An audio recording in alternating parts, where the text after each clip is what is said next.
आपका स्वागत है बारामासा में। हम लोग अभी नैनीताल कॉन्स्टिट्यूंसी में खैरना गर्म पानी के इलाके में हैं और ये कॉन्स्टिट्यूंसी इसलिए ख़ास है क्योंकि इलेक्शन से कुछ दिनों पहले यशपाल आर्य और उनके बेटे संजीव आर्य दोनों बीजेपी छोड़कर कांग्रेस में ज्वाइन कर लिया था उन्होंने। और उससे पिछले चुनावों में इन दोनों ने ही यानी यशपाल आर्य और उनके बेटे कांग्रेस छोड़कर बीजेपी में शामिल हुए थे और जिसके बाद से पूरा गणित एक तरह से बदल गया था। इसलिए ये सीट इस बार दोबारा से चर्चा में है, नैनीताल सीट। और यहाँ पर संजीव आर्य इस बार कांग्रेस के कैंडिडेट हैं और सरिता आर्य जो हैं वो बीजेपी की तरफ से इलेक्शन में उतरी हुई हैं, जो पिछली बार कांग्रेस की कैंडिडेट थी। तो खैरना और गर्म पानी का ये इलाका है और अभी हमें यहाँ पर भाजपा का एक प्रचार वाहन मिला है। तो भाजपा के प्रचार वाहन में कुछ कार्यकर्ता हैं जो भाजपा का प्रचार कर रहे हैं। हम असल में इनसे जानना चाहेंगे कि एक तो ये इस सीट में क्या चल रहा है, इनका क्या ऑब्जर्वेशन है, और दूसरा इस तरह की पॉलिटिक्स इन्हें कैसे प्रभावित करती है। भाई साहब, आपका क्या नाम है? अच्छा, आप पहले बताएंगे। मेरा नाम जगदीश नाथ है। अच्छा जगदीश जी, आपको क्या लग रहा है इस सीट में क्या होने वाला है? इस बार सरिता आर्या जी बम्पर वोटों से यहाँ से नैनीताल विधानसभा क्षेत्र को फतेह करेंगी। अच्छा, और पिछली बार यहाँ पर संजीव आर्य यहाँ पर विधायक थे, वो भी भाजपा से थे, उनको भी आपने बड़ी अच्छी जीत दिलाई थी पिछली बार। तो उनको हमने मान दिया, सम्मान देने के बाद उसी थाली में खा करके उसी को लात मारने का काम संजीव आर्या जी ने किया। इसलिए क्षेत्र की जनता पूरी तरह से नाराज़ है और संजय आर्या जी की मतलब जमानत भी जब्त हो सकती है, ये मेरा मानना है। अच्छा, ये आपको ये लग रहा है इस बार, क्योंकि वो इस बार आपकी पार्टी से नहीं लड़ रहे हैं? ना। अच्छा, वो इस बार कांग्रेस की जो पिछली बार की प्रत्याशी थी सरिता आर्य, वो इस बार आपकी कैंडिडेट हैं बीजेपी की तरफ से। ये जो दल बदल है नेताओं का, ये आप आम कार्यकर्ताओं को कैसा लगता है? बड़ा मज़ा आता है क्या इसमें? इसमें हमें मज़ा नहीं आता है। हम केवल और केवल भारतीय जनता पार्टी का जो चुनाव चिन्ह कमल का फूल है, हम उस पर ध्यान ज़्यादा देते हैं, प्रत्याशी पर नहीं देते हैं ध्यान। अच्छा, प्रत्याशियों का ऊपर कुछ भी चलता रहे, बीजेपी को किसको सीट दे, टिकट दे, या कांग्रेस किसको टिकट दे, इससे आपको कोई फर्क नहीं पड़ता? कोई फर्क नहीं पड़ता। मतलब जो चेहरा पिछली बार कांग्रेस का था वो इस बार बीजेपी का हो गया, जो बीजेपी का था कांग्रेस का हो गया। तो आम कार्यकर्ताओं में क्या इसका कोई मैसेज जाता है या नहीं? आपको क्या लगता है? आप भी बताइए थोड़ा सा, आपको भी तो अपने विचार होंगे आपके। अभी बता दो। अच्छा, आप नहीं बताएंगे? हिंदी में नहीं आता। अच्छा, नहीं, थोड़े दिन तो नाराज़ी महसूस होती है, फिर उसके बाद कार्यकर्ता अपने फील्ड में मतलब पूरे जोश से खड़े उतरते हैं। ऐसा कुछ नहीं है कि हम सरिता आर्या जी से नाराज़ हूँ। हम भारतीय जनता पार्टी का जो चुनाव चिन्ह है, केवल और केवल चुनाव चिन्ह पर हम वोट करते हैं। अच्छा, आप चुनाव चिन्ह से आप प्रभावित रहते हैं और उसी के इर्द गिर्द। अच्छा, हाँ। एक बात बताइए, आप भारतीय जनता पार्टी में के कितने पुराने कार्यकर्ता हैं? कब से आप भाजपा में? मैं कम से कम 27 या 28 साल से भारतीय जनता पार्टी का एक छोटा कार्यकर्ता हूँ और हर चुनाव में मैं भारतीय जनता पार्टी का प्रसार जोर से करता हूँ। अच्छा, जोर शोर से करते हैं। अच्छा, एक चीज़ बताइए, आप बता रहे हैं आप 25, 26, 27 साल से भारतीय जनता पार्टी के कार्यकर्ता हैं और आपकी तरह के बहुत सारे कार्यकर्ता और भी होंगे। तो पार्टी आप जैसे कार्यकर्ताओं को टिकट न देकर ये दल बदलने वाले नेताओं को क्यों चुनती है? ये आपके समझ में आता है कभी?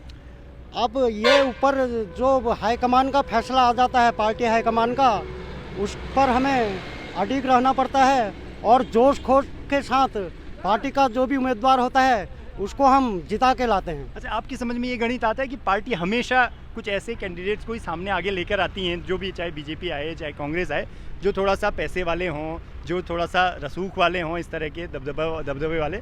आम कार्यकर्ताओं की पूछ होती है क्या पार्टी के अंदर? मतलब ये आपसे मैं जिस तरह का सवाल पूछ रहा हूँ आप समझ रहे होंगे कि आपके पार्टी के लीडर्स के तो कभी भी चेहरे बदल जाएंगे। इस बार वो कांग्रेस से लड़ रहे हैं, अगली बार वो बीजेपी से लड़ते दिखेंगे। और आज आप जो आम कार्यकर्ता हैं, जो 27 साल से बीजेपी का ही झंडा बुलंद करते हैं और कहते हैं कि बीजेपी के ही जो निशान है उसी पर के साथ हमें, फिर चाहे उससे चेहरा कोई भी उतर आए, आपको ये गणित अच्छी लगती है क्या? मतलब पार्टियों के ऊपर कोई संदेश है आपका आपके लीडरशिप को देना? अब हम केवल और केवल अपने विकास के लिए काम करते हैं और जो भी हमारी मांगें होती हैं सरकार को हम देते हैं। जो भी हमारी बीजेपी की सरकार आई, जो भी कैंडिडेट हमारा जीत के आता है तो उसको हम वोट दे के जिता के हम अपनी मांगें रखते हैं वहाँ पर। तो मतलब हमारी मांगें करीब करीब पूरी होती हैं भारतीय जनता पार्टी में। मतलब काम करते हुए हमें मतलब बहुत खुशी है। अच्छा, अगली बार के इलेक्शंस में क्या मैं ऐसा देखूंगा कि फिर से संजीव आर्य जो हैं वो अपने पिताजी के साथ पलटी मार के बीजेपी ज्वाइन कर लें और फिर आप अगली बार जब मुझे झंडे के साथ दिखे तो इसमें तस्वीरें बदली हुई हों और संजीव आर्य इधर पे तस्वीरों में नजर आए? मैं समझता हूँ अगर भगवान चाहे मैं जीवित रहूँ तो मैं ये कहना चाहता हूँ संजीव आर्या को हम भारतीय जनता पार्टी में कभी नहीं आने देंगे, ये हमारा संकल्प है। अच्छा, पिछली बार क्यों आने दिया भाजपा के नेताओं ने संजीव आर्य को पार्टी में? तो उससे पहले भी कांग्रेस में थे। पार्टी हाईकमान उनको टिकट देती भी है तो क्षेत्र में जो कार्यकर्ता हैं, जमीन से जुड़े कार्यकर्ता, जो एक एक दुख और सुख को जानते हैं, कौन गरीब है कौन अमीर है उसको जानते हैं, पैदल चलने वाले कार्यकर्ता होते हैं, उनको हर चीज़ की खबर होती है कि कौन गरीब है कौन अमीर है, कहाँ क्या हो रहा है, कहाँ क्या नहीं हो रहा है। तो इसलिए हम पार्टी हाईकमान से भी हम अपना मतलब विरोध जताएंगे। अगर संजय फिर आप कमल का बटन भूल जाएंगे अगली बार कि कमल अगर पार्टी है। अब इस बार आप कह रहे हैं पार्टी है, इस बार आपने कहा कि पार्टी हाईकमान ने तय किया कि जो चेहरा है इस बार सरिता आर्य होंगी, जो कि पिछली बार कांग्रेस की कैंडिडेट थी। अगर पार्टी आला कमान अगली बार ये तय कर दे कि संजीव आर्य को फिर से टिकट दिया जाएगा तो फिर तो आप अभी का जो लॉजिक है आपका ये तो फिर भी काम करेगा। ये मेरा व्यक्तिगत कहना है कि अगर संजीव आर्य जी को दोबारा टिकट मिला तो मैं मत तो जरूर डालूंगा, लेकिन नोटा का प्रयोग करूंगा। अच्छा, आपको आपके अंदर पर्याप्त नाराजगी है संजीव आर्य जी को।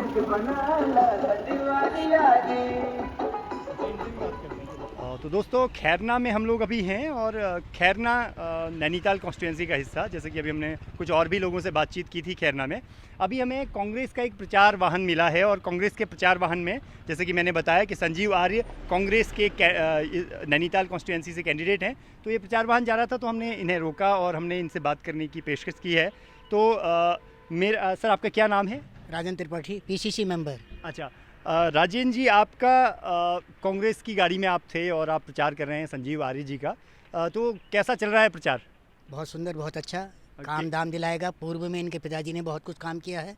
अच्छा, वर्तमान में भी मतलब ऐसा है, इससे पूर्व भी आप विधायक रहे हैं। अच्छा, इसमें कोई दो राय वाली बात नहीं। कांग्रेस अच्छा, एक चीज़ बताइए मुझे कि जैसे पिछली बार ये बीजेपी के कैंडिडेट थे, उससे पहले कांग्रेस के कैंडिडेट थे, कांग्रेस की जो कैंडिडेट थी अब वो बीजेपी की कैंडिडेट हो गई हैं। ये जो ऊपरी लेवल पे जो दल बदल चलता रहता है नेताओं के बीच, आप आम कार्यकर्ताओं के बीच में कैसा मैसेज रहता है इसका? जैसे पिछली बार आप इनके खिलाफ प्रचार कर रहे होंगे लेकिन इस बार आप इनके समर्थन में प्रचार कर रहे हैं, कैसा फील होता है? मतलब कैसे आप जनता के पास जाते हैं और कैसे आप आर्ग्यूमेंट्स रखते हैं, जनता को कैसे कन्विंस करते हैं कि क्या प्रचार करते हैं आप लोग? हम संगठन के आदमी हैं, संगठन के लिए जुझारू ढंग से काम करते हैं। अच्छा, निष्ठावान कार्यकर्ता हैं, कांग्रेस के लिए करते हैं। अच्छा, आप कांग्रेस के लिए कार्य करते हैं जबकि प्रत्याशी के लिए नहीं? प्रत्याशी के लिए, प्रत्याशी को जिताने के लिए तो करेंगे, तभी सरकार बनेगी हमारी। हाँ, मतलब अपने प्रत्याशी को जिताने के लिए करते हैं, लेकिन उसके चेहरे से आपको ज़्यादा वास्ता नहीं रहता, चाहे वो संजीव आर्य हों चाहे वो सरिता आर्य हों, आपको ज़्यादा वास्ता नहीं रहता? जी हाँ, मतलब ऐसा है, हमको जुझारू युवा है, इस वजह से भी मतलब ऐसा है उसके प्रचार में हम लगे हुए हैं। अच्छा, और जहाँ तक है जीत सुनिश्चित है। अच्छा, और इससे पूर्व भी में मतलब कांग्रेस ने काम किया, जो भी काम किया कांग्रेस ने किया। भाजपा केवल जुमले वाली पार्टी है। अच्छा, आप कांग्रेस के साथ कब से जुड़े हुए हैं? आप कब से कांग्रेसी हैं? मैं इस समय 77 में सफ़र कर रहा हूँ। अच्छा, और आप लगा लीजिए इससे पूर्व मतलब ऐसा है 20 वर्ष से। अच्छा, 20 वर्ष की आयु से मैं इसमें जुड़ा हुआ हूँ। अच्छा, 20 वर्ष की आयु से आप तकरीबन आप 55-57 साल से आप कांग्रेस के कार्यकर्ता हैं। 55-57 साल से आप कांग्रेस के कार्यकर्ता हैं और ज़मीनी कार्यकर्ता हैं, लोगों को कन्विंस कराते होंगे कांग्रेस की आइडियोलॉजी के लिए। तो आपको यही मेरा फिर से मैं सवाल दोहरा रहा हूँ कि जो नए लोग हैं, जो कि जैसे कि हमने देखा कि संजीव आर्य पिछली बार कांग्रेस से इलेक्शन लड़ रहे थे और इस बार वो आके पिछली बार बीजेपी से इलेक्शन लड़े थे, इस बार कांग्रेस से लड़ने लगे। आपको आइडियोलॉजिकल ग्राउंड भी रहता है, जैसे कांग्रेस एक विचारधारा की पार्टी है, बीजेपी एक दूसरी विचारधारा की पार्टी है, नेता बदल जाते हैं, चेहरा बदल जाते हैं, लेकिन जब आप कह रहे हैं कि इतने पुराने आप कार्यकर्ता हैं कांग्रेस के, तो क्या आपको संतोष नहीं होता कि ये जो दल बदल करने वाले जो चेहरे हैं इनको पार्टी टिकट दे देती है और जो आम कार्यकर्ता है उसको कभी इस तरह का तवज्जो नहीं मिलता कि उसको टिकट कभी पार्टी देती हो?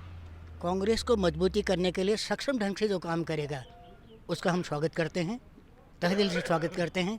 हमें क्षेत्र इलाके का सर्वांगीण विकास चाहिए। अच्छा, तो आपको आइडियोलॉजिकल ग्राउंड भी समझ में आता है? कांग्रेस की आइडियोलॉजी क्या है या जो बीजेपी की आइडियोलॉजी क्या है? ये आपस में विरोधी आइडियोलॉजीज, जैसे कि राहुल गांधी कहते रहते हैं कि हम बीजेपी की आइडियोलॉजी के खिलाफ हैं या विरोधी हैं, तो ये पार्टी के चेहरे लेकिन समझ में आता है कि दल बदल होता रहता है और कभी कोई बीजेपी का हो जाता है, कांग्रेस का, तो आइडियोलॉजिकल ग्राउंड में आपको अंतर समझ में नहीं आता? मैं तो 55 वर्ष से काम कर रहा हूँ कांग्रेस के, हम तो कांग्रेस के लिए हैं, कांग्रेस के लिए काम करेंगे। अच्छा, आप कांग्रेस के कार्यकर्ता हैं। सर, आपका क्या नाम है? जी, मैं जंग बहादुर सिंह मेहरा। अच्छा, जंग बहादुर जी, मेरा सवाल तकरीबन वही है फिर से कि आप जो आम पार्टी कार्यकर्ता हैं, जो ये दल बदल की घटनाएं होती हैं, आपको कितना असर डालती हैं? कोई डिसअपॉइंटमेंट रहता है लीडरशिप से? दल बदल आज के परिस्थिति में लोग अपने हिसाब से चलते हैं, लेकिन हम कांग्रेस के कार्यकर्ता हैं। कांग्रेस की आइडियोलॉजी क्या है, क्या विचारधारा है, हम उस विचारधारा से चलते हैं। अच्छा, अभी की बार सरिता आर्य जो हैं, जो पिछली बार कांग्रेस की कैंडिडेट थी, वो अब फिर उन्होंने भी दल बदल कर दिया, अब वो बीजेपी की कैंडिडेट हो गई। क्या ऐसा होगा कि अगली बार फिर वो इधर हो जाएं और इधर हो जाएं और आप ऐसे ही प्रचार करते हुए दिखाई दें हमें? अब हम तो ये चाहते हैं कि जो कांग्रेस की विचारधारा है, वो विचारधारा का जो भी कैंडिडेट आगे लाएगा, हम उसके साथ रहेंगे। आपको लगता है कि जब ऐसे दल बदल हो रहा हो और जब सत्ता के समीकरण के इर्द गिर्द चीज़ें हों तो विचारधारा गौण हो गई, ऐसा नहीं लगता? जो कार्यकर्ता पिछली बार कांग्रेस की आइडियोलॉजी छोड़कर बीजेपी में चला गया, क्या वो विचारधारा के लिए यहाँ पर है? आपको क्या लगता है? नहीं, ऐसा है, हम ये जानते हैं कि वो संजू आर्य पिछली बार गए थे, लेकिन वो कांग्रेस के पृष्ठभूमि के व्यक्ति हैं। अच्छा। उनका परिवार आजीवन कांग्रेस में रहा। अच्छा। किसी कारण से वो गए, वो अलग चीज़ हुई, लेकिन वो फिर से आ गए। हम उसी विचारधारा से चल रहे हैं, जिस विचारधारा से हम पहले से थे। चलिए, धन्यवाद। तो हमने अभी पहले बीजेपी के कार्यकर्ताओं से बात की, जो सेम परिस्थिति नैनीताल कॉन्स्टिट्यूंसी में बीजेपी के कार्यकर्ताओं के सामने है, वही कांग्रेस के कार्यकर्ताओं के सामने है। तो हमने कांग्रेस के कार्यकर्ताओं की राय भी सुनी। अब हम कोशिश करेंगे कुछ पब्लिक से, कुछ आम पब्लिक से इसी सवाल को जानने की कि आखिर आइडियोलॉजिकल ग्राउंड पे क्या बीजेपी और कांग्रेस के बीच जो दल बदल होता रहता है, क्या पब्लिक के बीच में कोई इस तरह का मैसेज है या पब्लिक इस घटनाक्रम को कैसे देखती है? तो चलते हैं हम कुछ और लोगों से बात करने।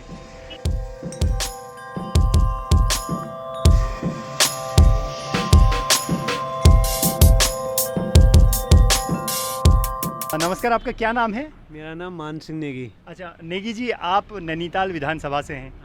तो ये जो दल बदल है पार्टी में नेताओं का, ये आम जनता को कैसा लगता है? मैं आपसे एक आम जनता का। आम जनता तो इसमें त्रस्त है। अच्छा, परेशानी है, लेकिन इसमें ऐसा है, थोड़ा काम करने वाले आदमी हैं। अच्छा, जो मौजूदा विधायक हैं यहाँ पर बीजेपी के, संजीव आर्य, जो संजू आर्य हैं, ये एक संघर्षशील हैं, इसलिए बीजेपी में गए थे। लेकिन वो ये बताते हैं कि वहाँ हमारी अनदेखी की गई। अच्छा, और हम इसलिए वापस आए। तो हमारा ये कहने का मतलब है कि जितना भी था, मतलब ये पूरे इलाके में जितनी विधानसभा है, आपदा के टाइम पर बीजेपी वालों की सूरत नहीं दिखाई दी यहाँ। अच्छा, मात्र आपदा का बड़ा शिकार रहा है पूरा ये विधानसभा, तो जबरदस्त तरीके से शिकार है। ज़्यादा, बल्कि इसमें एक ग्रामसभा उलगौर के है, तो उसमें तो वो ऐसा करेगा कि ऊपर से लाके, रोडों के कटान से लाके जितना भी पत्थर था, पूरे मौसम को ऐसा कर गया वो कि खड़ंजा बना गया। वो खड़ंजा जो नैनीताल विधानसभा ही पूरी तरह से आपदा का शिकार हो गई। उसमें सबसे अच्छा, ज़्यादा ये है। आपदा के समय में जो पार्टियां, जो जब भाजपा की यहाँ पर सरकार थी, भाजपा के विधायक भी थे, राहत का कोई काम हुआ? कुछ इन्होंने सुनाई नहीं की। अच्छा, आए नहीं देखने के लिए, एक मात्र संजय विधायक जो इसमें हैं, अच्छा, वो आए। अच्छा, विधायक आए, लेकिन सरकार की तरफ से कोई उस तरह से नहीं आया। इन्होंने कोई सुनाई नहीं। अच्छा। आपदा में ना कोई पैसा दिया, ना कितने दफे इधर है वो भागे उधर भागे, हाँ किया, लेकिन किया कुछ नहीं इन्होंने, कुछ भी नहीं। ये जैसे पार्टी में, अभी मैंने पहला सवाल भी जो पूछा था कि दल बदल जब होता है, कि अभी आपने कहा कि बीजेपी को वोट दे रहे थे, संजीव आर्य थे, और पता चला जब अगली बार वो कांग्रेस से लड़ने लगे। तो पार्टी जैसे पॉलिटिकल इलेक्टोरल जो डेमोक्रेसी होती है देश में, जो लोकतंत्र है, वहाँ पार्टियों की विचारधाराएं होती हैं। क्या आम आदमी को विचारधारा से कोई फर्क पड़ता है? नहीं, फर्क तो पड़ता है, लेकिन क्या करना, मजबूरियां भी हैं जनता के सामने, कोई पूछता ही नहीं। और तो जैसे बीजेपी वाली है, ये पूछते नहीं। अब ये कहते हैं कि हमको वहाँ बड़ा मुश्किल हुआ, इसलिए हम फिर अपने वापसी में आ गए। अच्छा, इसलिए अब संजीव आर्य वापस कांग्रेस में आ गए। अच्छा। और उनसे जनता की उम्मीद है कि जैसे महंगाई है, बेरोजगारी है, बेरोजगारी के बच्चे देखो, जितने भी फैक्ट्रियों में काम करते हैं सब घर बैठे हैं कोरोना की वजह से। तो इन्होंने उसमें बेरोजगारी में तो कोई ध्यान ही नहीं दिया, और महंगाई इतनी चलेगी, 3,000 रुपये कनिस्तर तेल का चले गया। अच्छा, आपका कौन सा गाँव आपने बताया? ग्राम सभा उलगोर। जी हाँ। वहाँ भी खूब बारिश हुई थी, खूब आपदा आई थी। आप पता कि वहाँ तो तहस नहस हुआ है। अच्छा, हमने बहुत प्रयास किया, लेकिन कुछ जगह तो ऐसी हैं कि वहाँ वो भी नहीं, दूर से देखा उन्होंने, वहाँ वो भी नहीं पहुँच पाते हैं। अच्छा, ये परेशानी है। अच्छा, तो आपदा के बाद कोई राहत का कार्य यहाँ पर हुआ नहीं है। कार्य नहीं है। अच्छा, हाँ, तो इसी की वजह से जनता परेशान है। अच्छा, जैसे चुनाव में जो मुद्दे चल रहे हैं तो इस इलाके में ये मुद्दा बन रहा है इस बार की, मतलब जो आपदा में सरकार ने कोई काम नहीं किया, तो ये मुद्दे की तरह देखा जा रहा है या? नहीं, ये भी मुद्दे की तरफ देखा जा रहा है और विशेष देखा जा रहा है बेरोजगारी। अच्छा, बेरोजगारी और महंगाई, अच्छा, ये दो चीज़ें तो इतनी त्रस्त कर दी हैं कि हर चीज़ में ही महंगाई महंगाई महंगाई। हम तो ये देखते हैं काम करने वाला, अच्छा, कि संजीव आर्या जो हुए ये पहले से इनके पिताजी यशपाल जी हाँ, जगह जगह रोड वगैरह सब काम ये करते थे। अच्छा, उनकी लोकप्रियता रही है। हाँ, उनकी लोकप्रियता से सब वोट मतलब हम उनको ही चाह रहे हैं कि अभी संजीव आर्या काम करने वाले हैं। अच्छा, संजीव आर्य के आप समर्थक हैं। संजीव आर्या, अच्छा, अगर अगर अभी संजीव आर्य बीजेपी के होते तो आप बीजेपी को चाह रहे होते क्या?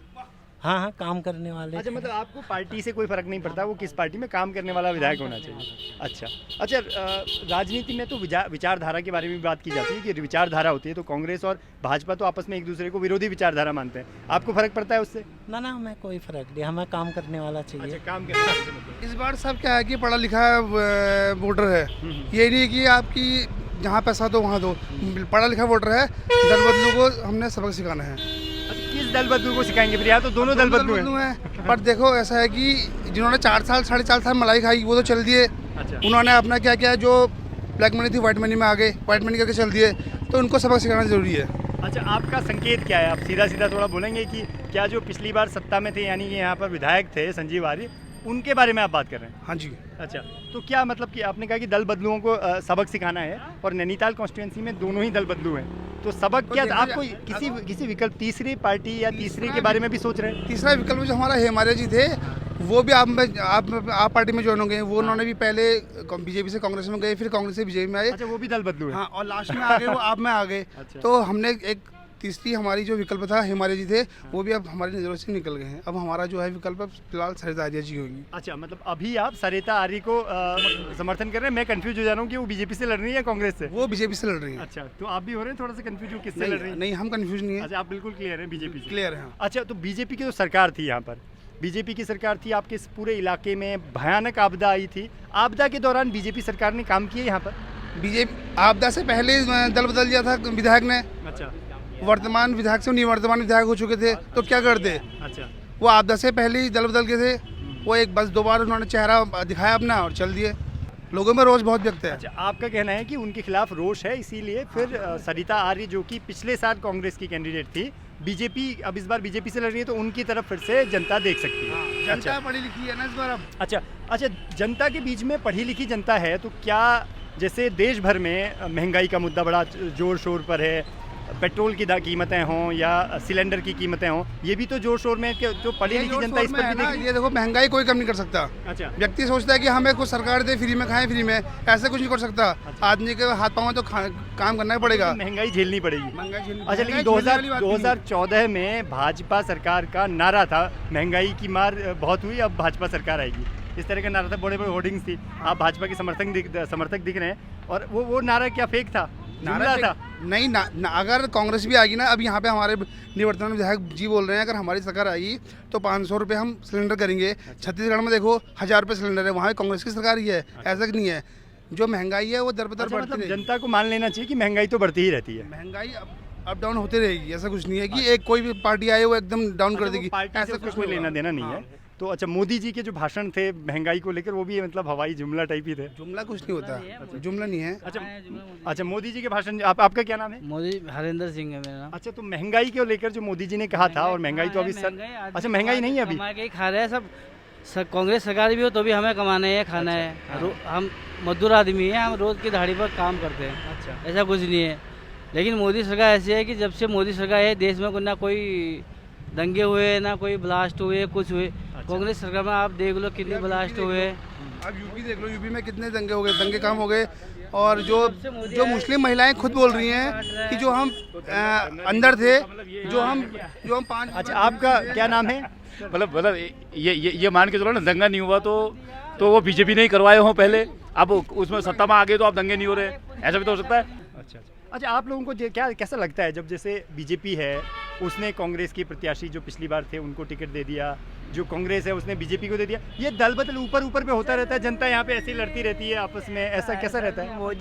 मोदी जी योगी जी मतलब है कि उनके नाम से मतलब है कि अभी तो वोट जनता अच्छा, मोदी योगी को ही वोट देगी जनता। मतलब है कि अच्छा अच्छा, गांधी का था, नारी हूँ लड़ सकती हूँ, बेटी हूँ लड़ सकती हूँ, उन्होंने अपमान किया सरदार जी का, सबसे बड़ा बात तो उन्होंने अपमान किया, बीजेपी ने उनको समझा तो टिकट दिया यहाँ से।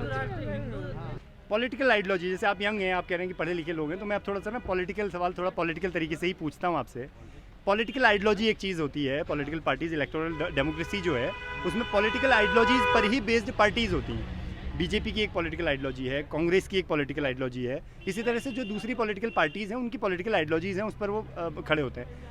आपकी जो नैनीताल जैसी कॉन्स्टिट्यूंसीज़ हैं वहाँ पर वो पॉलिटिकल आइडियोलॉजीज़ गौण हो जाती हैं, चेहरे इंपॉर्टेंट हो जाते हैं, इसको कैसे देखते हैं आप? मतलब ये तो आप मानेंगे ना, जो पिछली बार कांग्रेसी था, अगर वो कांग्रेसी सच में था पॉलिटिकल आइडियोलॉजी के साथ, तो वो अचानक से 5 साल में सिर्फ उसको टिकट नहीं मिला इस वजह से बीजेपी वाला तो नहीं हो सकता पॉलिटिकल आइडियोलॉजी के लिहाज से।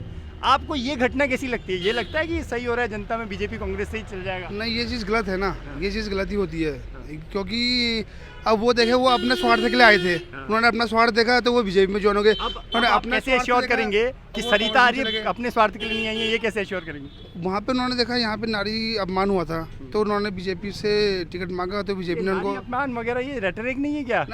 5 साल में सिर्फ टिकट न मिलने से कैसे आइडियोलॉजी बदल जाती है? असल में बीजेपी की पॉलिसी है, सोचिए आप ना, जो आज तक जैसे इसमें पहले कांग्रेस पार्टी चली है उस समय तक तो उन पे गबन का केस था, और गबन का केस कैसे हो गया? उनके साथ चले बीजेपी के साथ जाने से उनका गबन का केस सब रफा दफा हो जा रहा है, और वो अच्छे हो जा रहे हैं वहाँ जाके, और यहाँ आ रहे हैं तो फिर वो बेईमान हो जा रहे हैं। ये कहाँ की पॉलिटिक्स है? हम भी उस चीज़ को मानते हैं कि हैं बड़े नेता हैं वो, लेकिन उनके अंदर भी वो उस समय उनको क्यों ले रहे हैं पार्टी में? तो वो वही तो लेते हैं उनको। अच्छा, वही तो बड़े लीडर्स हैं, तो वो वही तो बड़े लीडर हैं, तो आखिर बात उन्हीं पे तो जाएगी।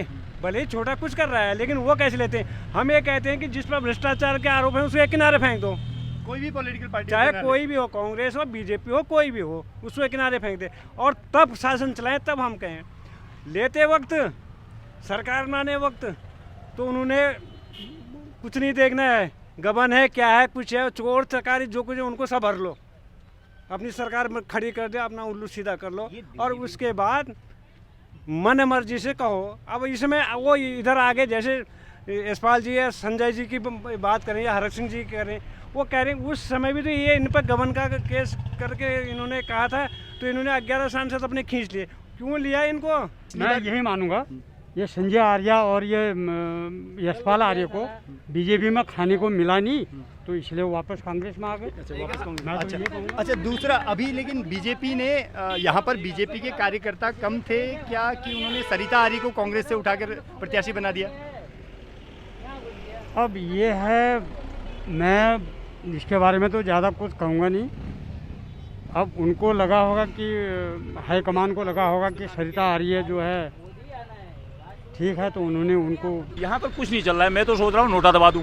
अच्छा, आप नोटा वाले हैं? हाँ, इसमें यहाँ पर कुछ नहीं चल रहा है। अच्छा, नोटा दबाने के पीछे वजह क्या, मतलब क्या लग रहा है आपको? क्यों नोटा? सारी वजह है सर। नंबर 1 तो बेरोजगारी का वजह है। अच्छा, नंबर दूसरी चीज़ है जो महंगाई है, चरम पर है, बहुत महंगाई है सर। अच्छा, अब ये नवयुवक हैं, ये अनमेरिड हैं, इनको पता नहीं है। जो मैरिड है सर उनसे पूछिए। अच्छा, जब घर में चूल्हा जलता है ना, जिस समय सिलेंडर लेके जाते हैं तो 1000 रुपये का चूल्हा है, आज सिलेंडर है सर, 1000 रुपये का सिलेंडर है, उस समय भरवाने के लिए जेब को ताकना पड़ता है, अड़ोसी पड़ोसी से लेके सिलेंडर भरवाना पड़ता है। मतलब महंगाई तो इतनी चरम पे है हर चीज़ में। मैं भी कहना चाहूँगा 2 शब्द। ये हमारे भाई बंधु हैं। क्या नाम है आपका? मेरा पंकज है। तो हमारे भाई बंधु हैं, यहाँ पर हमें एक टॉपिक ये छेड़ते हैं कि आप लोगों को फ्री राशन मिला है, ठीक है, फ्री राशन। सर हमें क्या मिला? चावल मिले, गेहूँ मिले, उसके आगे हम क्या करेंगे? तेल 170 रुपये किलो मिलता था रिफाइंड, 170-180 रुपये किलो मिला, और वैसे ही आपका चीनी महंगी कर दी, ठीक है। सर मैं ये कह रहा हूँ, एक चावल बना के खाएगा क्या इंसान? एक आम आदमी एक चावल ही बना के नहीं खाएगा, उसके तेल भी चाहिए। आलू उस टाइम पे कितना महंगा मिला, सब किससे निकाला? जनता से ही तो निकाला। सर मैं तो यही कहना चाहता हूँ कि जो भाई बंधु हमें ये कहते हैं कि फ्री राशन दिया, तो क्या करा उस फ्री राशन का? गेहूँ हमने पिसाई दी, ठीक है सर, चावल मिला उसको रखा, और चीज़ें कहाँ से लाएंगे? वो तो खरीद के लाएंगे, घर बैठे तो कहाँ से लाएंगे? इतनी महंगाई हुई। मैं तो ये कहूँगा कि महंगाई देखी जाए। ये राजनीति मेरा हमेशा से एक मुद्दा है, मैं राजनीति को जानता भी नहीं सर, औ का बौ नहीं आता मुझे बस इतना पता है कि राजनेताओं का जो भी है ये आपस का मामला है, मुझे नहीं पता। लेकिन महंगाई जो है जनता को मिलनी चाहिए, उसकी सुविधाएं जो हैं कि महंगाई कम हो, ठीक है, जनता क्या कहते हैं कुछ सही से रह सके, ये है बस मेरा।